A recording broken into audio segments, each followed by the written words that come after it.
Ever wish you could just like figure out the secret code to making the people you care about feel totally loved? Oh, yeah, like a cheat sheet for relationships. Exactly. Well, it turns out we kind of do. Ooh, tell me more. We're going deep on this one with Gary Chapman's The Five Love Languages. Classic. It's all about understanding how we give and receive love.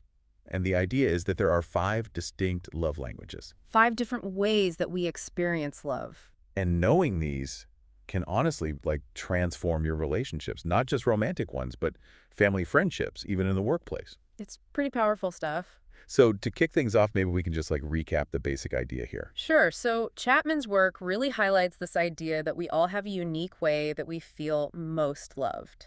So it's not one size fits all when it comes to expressing affection. Definitely not. We often try to express love in the way that we feel most loved. Right, makes sense. But that might not actually resonate with the other person at all. Like speaking different languages almost. Exactly. It's like trying to communicate with someone who doesn't understand. You're both saying words, but they're not getting through. And that just leads to frustration and misunderstandings, right? Totally. So let's dive into these languages and see if we can crack the code. All right, so first up we have words of affirmation. This one seems pretty straightforward on the surface. Yeah. Compliments, encouraging words, telling someone you love them. But I'm guessing there's more to it than just saying nice things. There is, for people whose primary love language is words of affirmation, those words have a really deep impact. They actually validate their worth and reassure them of your love. It's like those words become little deposits in their emotional bank account. I like that analogy. It's not just about hearing, I love you, though. What else would fall under this category? Things like, I'm so proud of you, or you make me laugh, or even just acknowledging something they did well, like you did a great job on that presentation. So it's about recognizing and appreciating them verbally. Exactly. And those words become powerful affirmations of their value in the relationship. It makes a lot of sense. Okay. Okay, so what about acts of service for this one?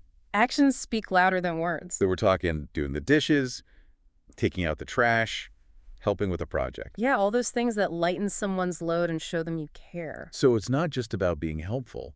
It's about understanding that for some people, these actions are a real tangible expression of love. Exactly. It's about seeing a need and taking the initiative to meet it without being asked. I can see how that would make someone feel really loved and appreciated. Chapman actually gives this great example in the book about a husband who learned his wife's primary love language was acts of service. Oh, I want to hear this. So instead of, bringing her flowers, which is what he thought was romantic, Right. he started making sure the car was always filled with gas. And to her, that was the ultimate gesture. It's so funny how what we think is romantic isn't always what the other person actually wants. Totally. All right. So moving on, we have receiving gifts. This is the one that sometimes gets a bad rap.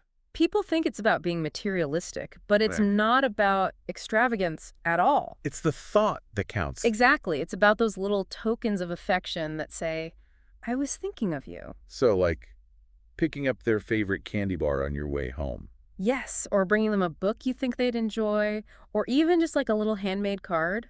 It's about those small gestures that show you care. And for someone whose love language is receiving gifts, those little things can mean the world.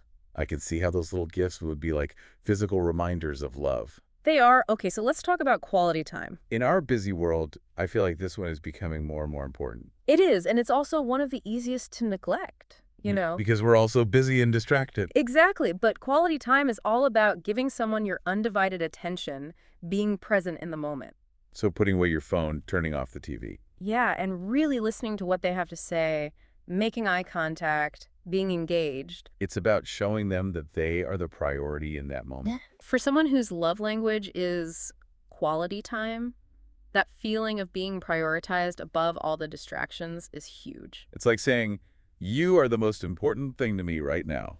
Powerful stuff. Huh. All right, and last but not least, we have physical touch. So this can be everything from hugs to holding hands to a kiss on the cheek. Yeah, even just a touch on the arm or a pat on the back, those small gestures can go a long way. And it's not just about the physical sensation, right? No, it's about feeling safe, loved, and connected. So how does someone go about figuring out their own love language?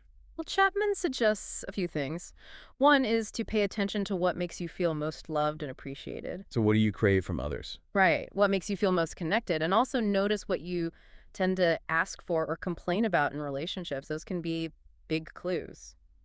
So if you're always asking for more compliments, maybe words of affirmation is your thing. Could be. And once you know your own love language, you can start to understand how others experience love, even if it's different from your own thing. And that's when you can start to speak each other's love languages, right? Exactly. It's about making a conscious effort to express love in a way that resonates with the other person. Even if it doesn't come naturally to you. Exactly. And that's where the real magic happens because you're meeting their needs in a way that they truly understand and appreciate.